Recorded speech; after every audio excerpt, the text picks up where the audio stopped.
புதிய புதிய மாற்றங்கள் ஏற்படக்கூடிய காலம் இந்த காலம் ஐயா. புதிய புதிய மாற்றங்கள்லாம் வேலை சார்ந்த விஷயத்துலையும் நல்ல மாற்றங்கள் வரப்போது ஐயா. அதுவும் இல்லாமல் தகவல் தொடர்பு இது வரைக்கும் இல்லைன்னா நாம் வெளியூர் செல்லக்கூடிய பாக்கியம் பெறப்படும் ஐயா. இந்த மாதம் முழுவதும் வெளியூர் போகிற ப்ரோக்ராம் கண்டிப்பாக இருக்கும். வேலை சார்ந்த விஷயத்தில் புதிய புதிய மாற்றங்கள் என்றால் அந்த கணிசமான தொகை இது வரைக்கும் கேட்டிருந்த ஐயா எனக்கு கிடைக்கல அப்படின்றதெல்லாம் நம்ம இந்த மாதம் கிடைக்க போகுது. அதுவும் இல்லாமல் இது வரைக்கும் நம்மளுக்கு எந்த ஒரு சூழ்நிலையும் கிடைக்காத ஒரு புதிய பலாபலங்கள், அதாவது ஒரு மனுஷன் எதையோ தேடின்னு இருக்கோம் நாங்கள், அந்த தேடலாம் எனக்கு நிறைவு பெறுமானா கண்டிப்பாக நிறைவு பெறப்போகுது.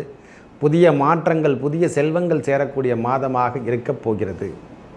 இந்த சந்திராஷ்டம தினம் என்று சொன்னால் அது 7, 8 என்று சொல்லக்கூடிய தேதிகளில் வருதையா. 7ஆம் தேதி 8ஆம் தேதியும் சற்று கலக்கக்கூட இருக்கும். அந்த சந்திராஷ்ட தினத்தை பார்த்து கொள்ளலாம். விக்னேஸ்வராய நமக. வெற்றிவேல் முருகனுக்கு அரகரோகரம்.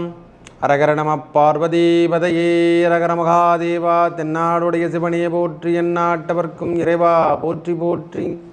உங்கள் அபிமான அனந்தலை வாழ்ஜோதிடர் வேலாயுதத்தின் நன்றி கலந்த வணக்கத்தை தெரிவித்துக் கொண்டு இந்த பதிவினை காண இருப்பது என்னவென்றால் தமிழ் மாத ராசி பலனை நாம் பார்ப்ப இருப்பது ஆவணி மாத ராசி பலனை பார்ப்போம் வாருங்கள். எனது அன்புள்ளம் கொண்ட கன்னிராசி நேயர்களே, ஐயா இந்த மாதமே உங்களுக்கு புதிய மாற்றங்கள் தேர்வு செய்யக்கூடிய மாதமாக வரப்போகுது. காரணம் என்னென்னா, நம்மளுக்கு சூரிய பகவான் நம்ம கன்னி ராசிநாதன் புதனும் ஏற்கனவே 11ஆம் இடத்துல வீட்டிருக்கார், வக்ரகதியில் தான் இருக்கார். அதுவும் இல்லாமல் சூரிய பகவானும் 11ஆம் இடத்துல வீட்டிருந்து அவர் வீட்டுக்கு சொந்த வீட்டுக்கு ஆட்சி பெறுவதும், ஒரு 17ஆம் தேதிக்கு அப்புறம் 12ஆம் இடத்துக்கு அவர் செல்லக்கூடிய வீட்டுக்கே புதன் பகவானும் இடம்பெயர்வது பெரிய முன்னேற்றத்தை கொடுக்கக்கூடிய காலமாக இருக்க பெறப்போகுது. நம்மளுக்கு 2ஆம் அதிபதி என்று சொல்லக்கூடிய சுக்கிர பகவான் நம்ம ராசியில் நீச்சம் பெறுவார். கன்னி ராசியில் தான் நீச்சம் பெறுவார். அந்த நீச்சம் பெற்ற அந்த சுக்கிர பகவானையே செவ்வாயும் அந்த தேதிக்குள்ளே இடம்பெயர்ந்து நம்ம ராசிக்கு 10ஆம் இடத்துல இடம்பெயர்ந்து நேரடி பார்வையாக 4ஆம் பார்வையை பார்த்து உங்களுடைய பிரச்சனைகளை தீர்க்கக்கூடிய காலமாகும் ஐயா. ரொம்ப நாளாக நான் எதிர்பார்த்துட்ருக்கையா, ஒரு நல்ல அமௌண்ட்டு எனக்கு கிடைக்காதா, நான் அதிலேருந்து மீட்டெடுக்க மாட்டேனா, என் பிரச்சனையிலேருந்து நான் வெளிவர மாட்டேனா, அந்த இறைவன் நம்மளுக்கு கொடுக்கின்ற பாக்கியமாக இந்த மாதம் 17 தேதிக்கு அப்புறம் நல்ல ஒரு முன்னேற்றம் காண போகிறேன் ஐயா. நான் சொன்னால் 11 தேதியிலே கூட சொல்லலாம். இருந்தாலும் 15 தேதி 5 நாட்கள் பகவானுடைய புதன் பகவானும் இடம்பெயர வேண்டும். 12ஆம் இடத்துல இடம்பெயர்ந்து சூரியனோட நட்பு என்று சொல்லக்கூடிய சூரியன் வீட்டில் அவரும் இடம்பெயர்ந்தால்தான் அந்த தன்னம்பிக்கை தைரியமும் இடம்பெறும். ஏன்னா வக்ரகதி முடியலை. அந்த வக்ரகதி முடிஞ்சாதான் நம்மளுக்கு எல்லா விதமான நற்பலங்களும் கிடைக்கும். நற்பலங்கள் அப்போ தான் கிடைக்க போதையா. ஒரு 17 தேதிக்கு அப்புறம் ரொம்ப சூப்பராக இருக்க போகிறீங்க கன்னிராசிக்காரங்க. உடல் உபாதைகள் இந்த மாதம் முழுவதும் லைட்டாக இருக்க தான் செய்யும் ஐயா. செலவனங்கள் என்று சொல்லக்கூடிய கணவன் மனைவிக்குள் சின்ன சின்ன உடல் உபாதைகள்லாம் இருக்க தான் செய்யும். கன்னிராசி கணவனாக இருக்கட்டும் மனைவியாக இருக்கட்டும், அவங்களுக்கு சின்ன சின்ன உடல் உபாதைகள் மருத்து செலவுகள்லாம் இருக்க தான் செய்யும். ஏன்னா சுக்கிர பகவான் நம்ம ராசியில் நீச்சம் பெறும்போதெல்லாம் அந்த பாக்கியத்தை கொடுப்பார்.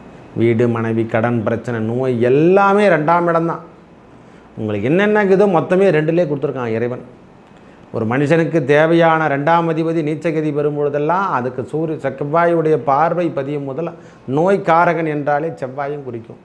அந்த நோய் தன்மை என்று சொல்லக்கூடிய அமைப்பை பெறும்போது வெளியூர் செல்லக்கூடிய பாக்கியம் கொஞ்ச நாளைக்கு அங்கே இருந்துட்டு தான் வரப்போகிறோம் ஐயா. வெளியூர் மக்களால் நம்மளுக்கு நல்ல தனவரவு கிடைக்கப் போகிறது ஐயா. அதாவது எப்படி சொல்கிறதுன்னா, வெளியூர் சார்ந்த விஷயத்தில் இருந்து வந்த பிரச்சனைகள் விலகப் போகுது. ரொம்ப நாளாக நான் கடன் பிரச்சனை வாங்கிட்டு இருக்கிறேன், அதெல்லாம் நம்மளுக்கு நிறைவு பெறுமானா ஒரு நல்ல அமௌண்ட்டுக்காக நான் எதிர்பார்த்துட்ருக்கேன் சுவாமி. இந்த மாதம் அது நம்மளுக்கு கிடைக்குமானா கண்டிப்பாக கிடைக்க போகுது ஐயா. ஒரு 15 தேதிக்கு அப்புறம் நம்மளுக்கு 17 தேதினே கூட சொல்லலாம் உறுதியாகவே. 17 தேதிக்கு அப்புறம் ஆவணி மாதங்கள் ஒரு புதிய மாற்றங்கள் புதிய முன்னேற்றங்கள் காண கிடைக்கப் போகிறது. வெளியூர் சார்ந்த விஷயத்தில் 17 தேதிக்கு அப்புறம் நீங்கள் கன்ஃபார்மாக நீங்கள் வெளியூரில் தான் இருக்க போகிறீங்க ஐயா. ஆன்மீக சுற்றுலா என்று சொல்லக்கூடிய பாக்கியம் பெற தான் போகிறோம். துன்பங்கள் நேராத வண்ணம் இருக்கக்கூடிய காலமாக, துன்பமே நம்மளுக்கு நேர போகிறதில்லை, துன்பமும் நேராமல் இருக்கக்கூடிய காலமாக திடீர் அதிர்ஷ்டம் என்று சொல்லக்கூடிய வாய்ப்பினை பெறப்போகிறோம். கணவன் மனைவிக்குள் இருந்து வந்த உடல் பிரச்சனையாகட்டும் மனசு பிரச்சனையாகவும் அதெல்லாம் விலக போதையா. ஏன்னா ஜென்மகேது வேறு கடந்துட்டுருக்காரு, இருந்தாலும் இருக்கட்டும். ராகு பகவான் 7ஆம் இடத்துல இருந்து கணவனுக்கும் மனைவிக்கும் கணவன் என்று சொல்லக்கூடிய இடத்துல பிரச்சனை கொடுத்துட்டு தான் இருக்கார். துன்பத்தை வாங்கிட்டு தான் இருக்கும். நாமளும் நான் சொன்னேன், கால் வைக்கிற இடமெல்லாம் கன்னி வெடி என்று சொல்கிற அளவுக்கு நம்ம பிரச்சனை ஓடிட்டு தான் இருக்குது. இந்த ஆவணி மாதம் புண்ணிய மாதமாகும். ரொம்ப ஆவணி மாதம் உங்களுக்கு சிறப்பினை தருமா? கண்டிப்பாக சிறப்பு. ஐயா விரயம் இருக்கத்தான் செய்யும், அதுக்கேற்ற வருமானமும் முழுவதும் இருக்கும் ஐயா. விரயம் கண்டிப்பாக உண்டு, இல்லைன்னு சொல்லலை. ஆனால் அதுக்கேற்ற வருமானத்தை பெறக்கூடிய மாதமாகவும் பம்பர் ப்ரைஸ், இந்த லாட்டரி யோகம் என்று சொல்கிறோமில்ல, அது திடீர் அதிர்ஷ்டத்தை கன்னிராசிக்கு மட்டுமே தான், வேறு எந்த ராசியும் கிடையாது. கன்னிராசிக்கு மட்டும் இந்த மாதம் லாட்டரி யோகங்கள் பெறக்கூடிய மாதமாக இருக்க போது, பிரச்சனைகளை தீர்க்க வைக்கக்கூடிய மாதமாக இந்த மாதம் இருக்க பெறும். ஏன்னா குருவோட பார்வையும் வாங்குறாரு, செவ்வாயுடைய பார்வையும் சுக்கிர பகவான் அந்த இடத்துல வாங்குறாரு ஐயா. 9ஆம் இடத்துல இது வரைக்கும் இருந்த 2ஆம் அதிபதி செல்வங்கள் இல்லைங்க நம்மக்கிட்ட வந்து சேரலைங்கன்னு நினைக்கிறவங்களாம், அந்த எண்ணங்கள் எங்கே இருக்குது செல்வத்தை நாம் தேடி பிடிப்போம் அப்படின்ற ஒரு எண்ணங்களை உற்பத்தி பண்ணி அதுக்கேற்ற வேலை சார்ந்த விஷயத்தில் இருந்து வந்த தடைகள்லாம் விலைக்கு பெரிய லெவலில் வரப்போகிறீங்க. முக்கியமாக புத்திரபாக்கியம் கிட்டக்கூடிய மாதமாக இந்த மாதம் இருக்கப்பெறும். மெயினான விஷயம் ஐயா, ரொம்ப திருமணம் ஆயிடுச்சு ஐயா, எனக்கு ரொம்ப நாளாக இல்லைங்க, குழந்தை பேரே இல்லாமல் வரும்.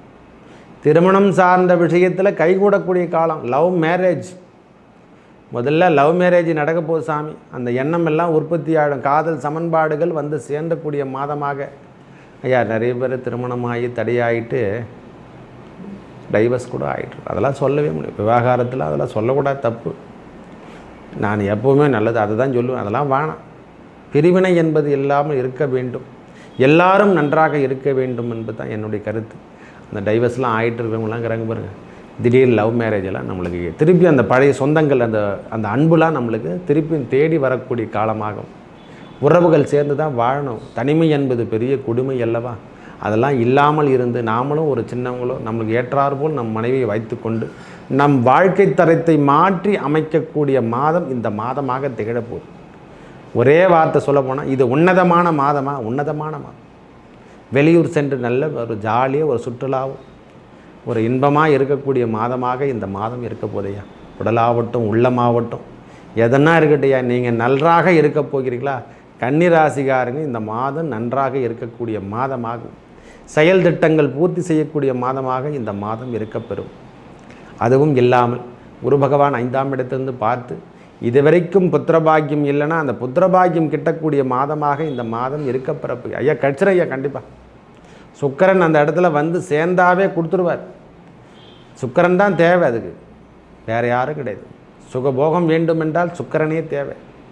ஏற்கனவே 12ஆம் இடத்துல இருந்தாவே அந்த அயன சயன போகத்தை உற்பத்தி செஞ்சுட்டாவே இந்த மாதம் புத்திரபாக்கியம் கெட்டுவிடும். அவருடைய பார்வை மேலே 5ஆம் பார்வையாக அவர் மேலே விழுந்து அந்த பாக்கியத்தை ஏற்படுத்தி தந்து உங்கள் வாழ்வில் புதிய மாற்றங்கள் ஏற்படுத்தி தரப்போது கன்னிராசி. திடீர் ஜாக்பாட், அதான் சொன்னேன். ஒன்று கோடீஸ்வரர் ஆபத்து, இல்லைன்னா புத்திரபாகியம். ரொம்ப நாளாக நான் வேண்டிக்கிற திருமணம் இல்லைன்னா திருமணம் கிடைக்க போகுது, இல்லை புத்திரபாகியம் கெட்ட போகுது. ஐயா அதெல்லாம் பெரிய ₹1,00,000 கேட்டால் கூட கிடைக்காது ஐயா. நம்ம பணத்தை சம்பாரிச்சிடலாம். திருமணமோ குழந்தை பேரோ என்பது இறைவன் கொடுத்தால் மட்டும்தான் நம்மளுக்கு கிடைக்கும். நம்மளுக்கு வம்ச விருத்தி என்று சொல்லக்கூடிய அமைப்பெல்லாம் அவன் தான் கொடுக்கணும். நம்மளுக்கு கர்மா செய்யணும் அல்லவா? நாம் ஜீவன கர்மாவை முடியும் தருவாயில் ஒரு மனுஷன் இறந்துட்டான்னா இறந்த பிறகு எடுத்து போய் சேர்க்கறதுக்கு ஒரு ஆள் வேணும். நம் ஈன்றெடுத்த மகனோ மகளோ இருந்தால் மட்டும்தான் நம்ம பிளட்டு ரத்த சம்பந்தப்பட்ட உறவுகள் தான் நம்மளை தூக்கும். அப்பா காலம் செட்டார் அப்படின்னு சொல்கிற மாதிரிலாம் எண்ணம் சொல்கிறாங்கல்ல, அதான் ஜீவன கர்மாவை செய்யறதுக்கு ஆள் வேணும். அதெல்லாம் கிடைக்க போதையா. கன்னிராசிக்கு இந்த முறை நன்றாக அமையக்கூடிய மாதமாகும்.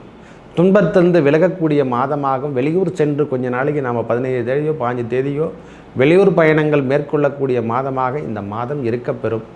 மேலும் நல்லதெல்லாம் நடக்க இறைவன் முருகப்பெருமானையும் அந்த லக்ஷ்மி நாராயணனை வழிபட வழிபட உங்கள் வாழ்வில் ஏற்பட்ட துன்பங்கள் விலகி நல்லதே நடக்கும். நன்றி, வணக்கம்.